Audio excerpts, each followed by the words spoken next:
Everyone, this is your health coach Rahul here, and today I'm going to continue with the topic of kids nutrition. And I'm blessed to have a son like Raghuveer, who's teaching us every day a lot of new things.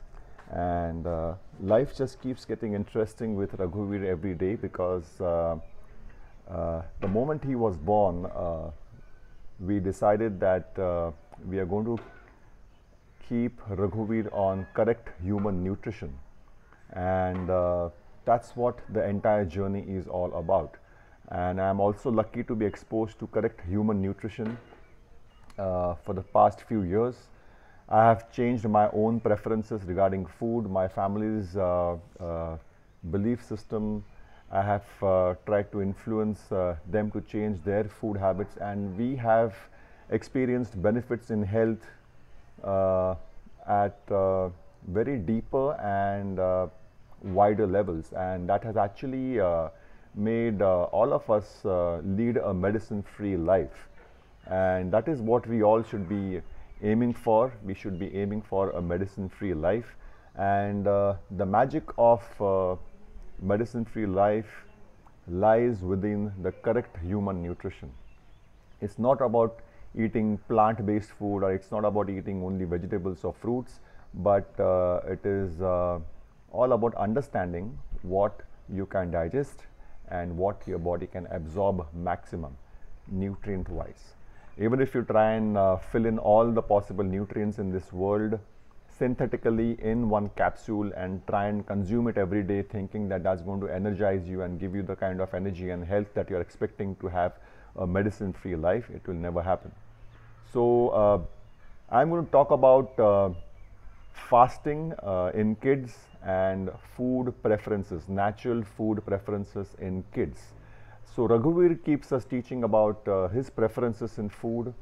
We try and keep only the optimum human nutrition in front of him, that is different forms of fats and proteins. Yes, we all can get bored of hey, hi Farhad, how are you doing? Good to see you here early morning.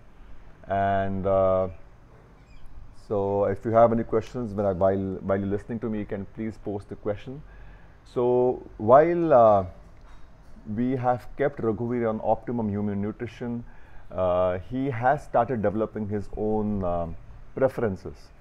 At times, last few days, we have been observing that he's preferring not to eat, and those are the signs that the child is basically having enough nutrition in the body. And at such times, when the child says no to food, you should ask few questions to yourself. Is the child not well? So is he having some digestion issues, or is there any constipation? Has he done his daily potty? Is there any loose motion? Is there any fever? If all these things are not there, and if the child is preferring not to eat, then let the child play. Observe the energy of the child. Check if the energy levels of the child are fine. If the child is happy, running around, playing, you don't need to push food to your children if the child is happy and not preferring to eat. So always observe your kids. There's a lot to learn from your kids. The kids will end up teaching you a lot more than you think that you are going to ending up teaching your kids, because kids are born with natural instincts. Kids are born with a lot of knowledge. All we got to do as elders is to basically trigger that knowledge and let the child grow with freedom and its own choices. A lot of times what we do is we try and push and enforce our belief system on our child, and that kind of dilutes the pure knowledge that the child has come in this world with. So we have observed that Raghuveer is not eating food at times, and we do not force Raghuveer to eat food. So we wait for Raghuveer to ask food, we wait for Raghuveer to basically get hungry, and only then we offer him food. So nowadays he also has developed a lot of strong preferences, choices, and then that kind of creates a little challenge he would eat eggs, but then he wants to eat different type of preparations in egg. So since I've got into cooking, I try and basically prepare different eggs in different ways, and try and see what he's preferring. He is still not used to eating masalas, any kind of spices or masalas. So Raghuveer kind of wants to eat it. He tries from my plate, and then he goes like he starts shouting and he wants water at that time. So fat and protein is something that you should be offering to your child. A child doesn't know a lot of times when you offer him fruits or fruit juice or sugary stuff or grain stuff, and the child may end up eating. The child also, remember, has a brain which is evolved for millions of years. So naturally, instinctively, if you're going to provide something which is high in carbohydrates, processed food which has got sugar in it, hidden sugar in it, he would want to eat more, because naturally humans are basically would prefer to eat something high in carbohydrates so that they would store it as fat in the body. And that has only happened in millions of years because there would be days without food, and fat is something that helps us basically survive through the periods of fasting or without food. But in today's world, when we compare our what do you say, the earlier generation, the humans which were basically hunters and gatherers, they would have long periods of without food, and that would be basically nothing but fasting. And that's the time when the body has learned to use fat. So naturally, when we have so much food available today in modern times, we have also a variety of choice available to eat, and we want the best for our kids, and we end up hi Rishi, good morning, I hope you're doing well. So as parents, we want the best for our child, and we want to give the best nutrition to our child, and we end up overfeeding the child. And a lot of times, because we have been wrongly convinced by the media, by the sponsored articles on certain fruits or fruit juices or energy drinks, parents try and mix up and give that to the kids. So the kids will have it, the brain will try and assess if there is any kind of sugar or carbohydrates. It will end up storing it as fat, and over a period of time you will realize that your kid has become obese and fat and chubby. And unfortunately, the society looks at a chubby child or an obese child as a healthy child, which is not true, and which should be changed as an entire way we look at kids. An infant or a child up to 2 years would be naturally having a lot of fat, and that is a natural brown color fat if you look at the color of the fat that the baby has. As we grow and we end up overfeeding ourselves and our children, the fat that the body accumulates is more white in color, and that basically is an area where the body will end up storing a lot of fat. So we need to understand that babies also fast, and you would be surprised, yes, babies naturally fast. So you would ask, the next question that you would ask is, when do babies fast, and how do they fast? So when the babies sleep for 7 hours, 8 hours, that is the time they naturally fast. And we also, when we sleep for 7 to 8 hours, that is a natural time that our body spends without food, and that's the time our body basically needs to repair itself, to regenerate new cells, to remove all the toxins, etc., etc. So you got to respect fasting. Babies do it naturally. Babies also naturally have their preferences. And today morning, it's not about just today morning. Over a period of last year and a half, since Raghuveer has been there in our life, we have seen his preferences. He naturally would prefer a lot of times just to have ghee or butter, and we do not force that time to him to eat proteins, any kind of proteins or anything. He would just want to eat ghee. On top of that, naturally, Raghuveer also understands which type of ghee it is. We have tried many brands of ghee, and the moment there is some change in the quality of the ghee, he will not eat it. He somehow has this uncanny ability of understanding or gauging the quality of ghee. In Pune, that right now I'm spending my time in Pune, we got hold of some natural farming ghee of desi cows. It doesn't matter actually which cow's ghee you are having. The only differentiation is between a buffalo ghee and a cow ghee. A buffalo ghee is deficient in vitamin A, whereas cow ghee is having that vitamin A and those other nutrients.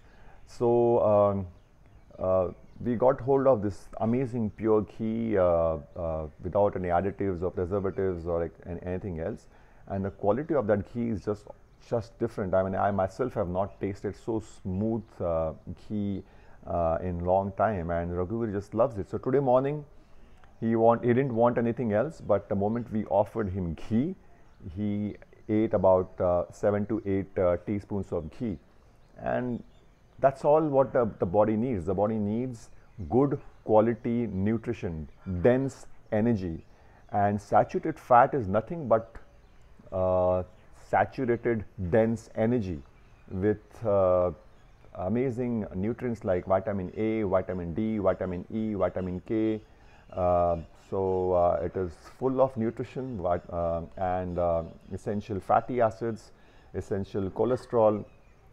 So if someone eats ghee, let's say Raghuveer ate about 7 to 8 teaspoons of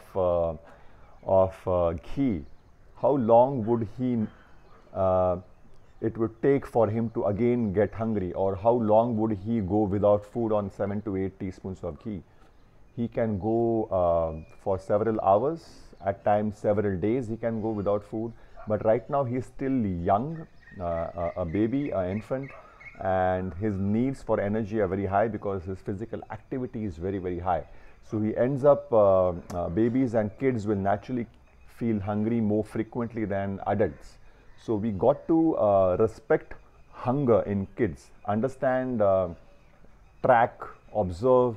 If your child is hungry, only then feed. Do not force feed your children, and definitely do not force feed with wrong food, because wrong food is carbohydrates, is going to keep them in the loop of hyper and hypoglycemia. The moment the kid goes into hypoglycemia, the kid won't understand the kind of symptoms or feelings he's experiencing. The kid will basically get irritated or wouldn't want to be disturbed, or probably would come and keep asking you about food.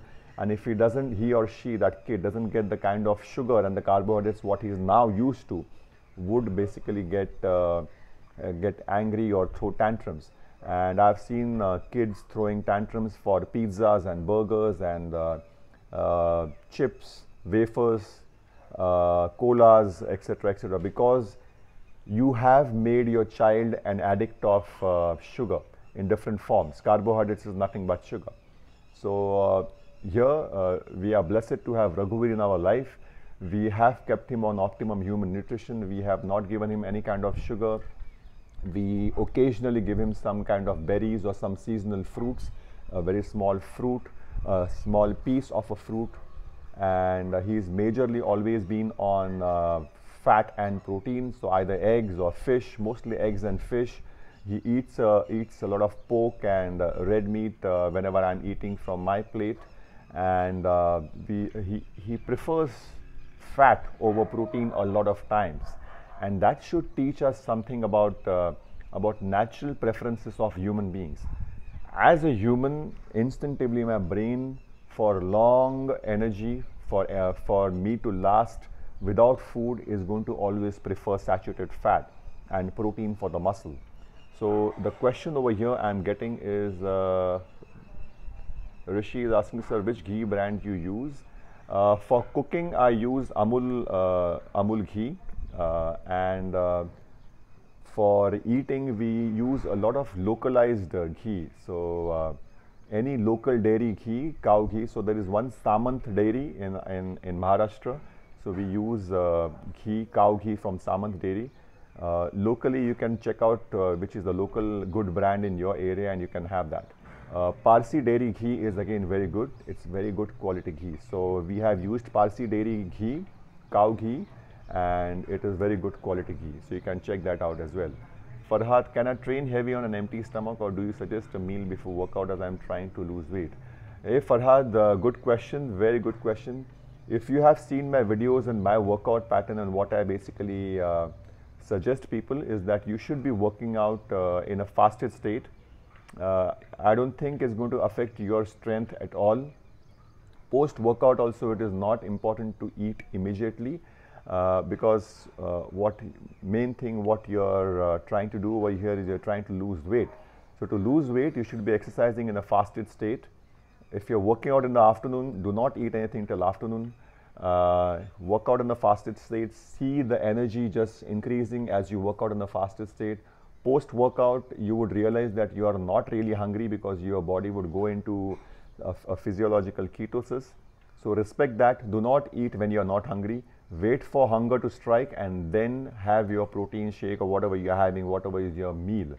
So longer you fast and you train in a fasted state, your body is going to prefer to burn the stored fat in your system. If you do not do that, you will have to exercise a lot and eat less, and that is the formula that everyone, every Tom, Dick, and Harry, famous nutritionists and famous, you know, or some these healthcare providers would always suggest you.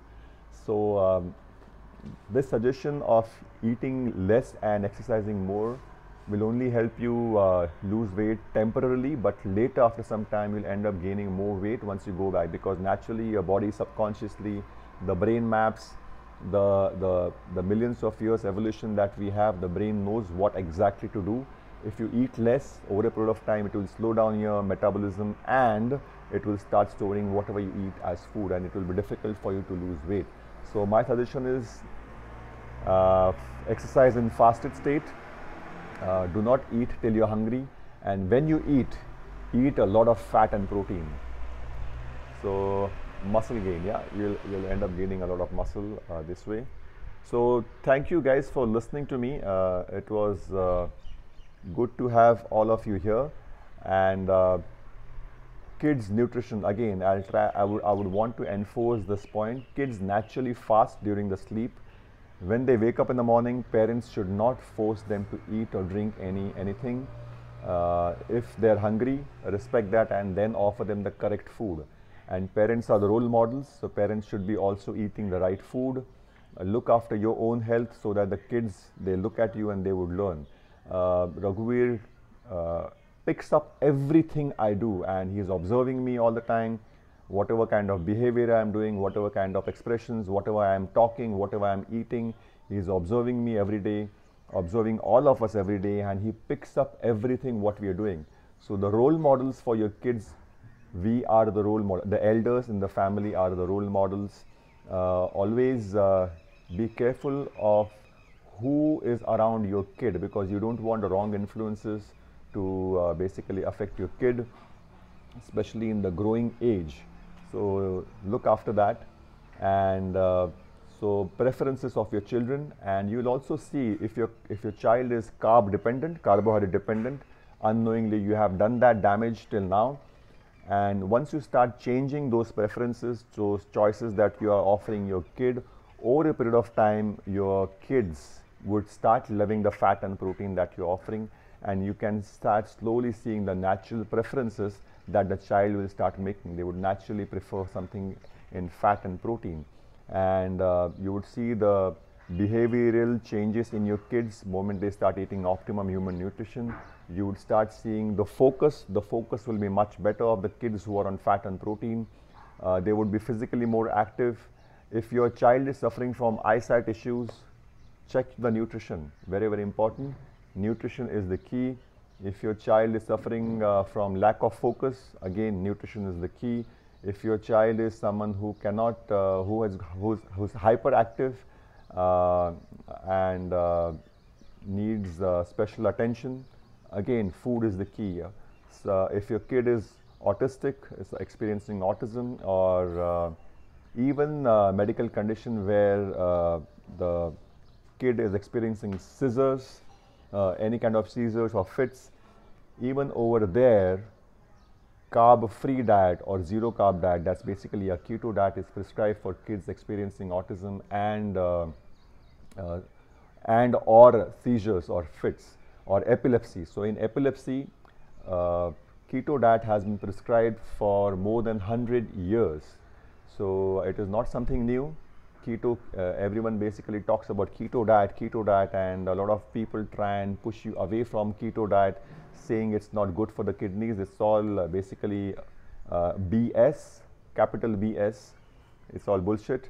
So do not focus on such people who themselves are suffering from many diseases, who themselves are struggling to get healthy, who do not know what they're talking about. So if you are someone who wants to start a journey to improve your health, follow your own heart, follow your own instincts, avoid negative people, avoid people who are trying to push you away from your journey.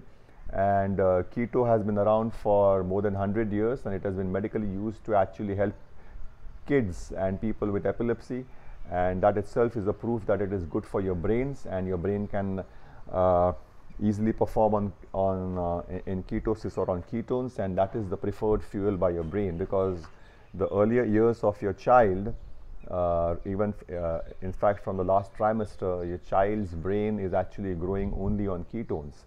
So ketones are very important for development of brain, and most of your tissues work on ketones. The only cells that do not cannot use or ketones are your red blood cells, which basically need glucose, and glucose is manufactured by your own body through 3 different sources. So you do not need to worry about, hey, where is this glucose going to come from. You do not certainly need exogenous carbohydrates. That is, exogenous, I mean, is that external carbohydrates. Your body has all the machinery, and the processes are very clear for that machinery to manufacture its own glucose. So this was a small talk about children's health, fasting and preferences of children. Observe your child, let their instincts build with correct nutrition, that is fat and protein. Thank you so much for listening. This is your health coach Rahul signing off today, and if you have some questions, do directly message me, DM me on my page, and I will address them. Thank you so much.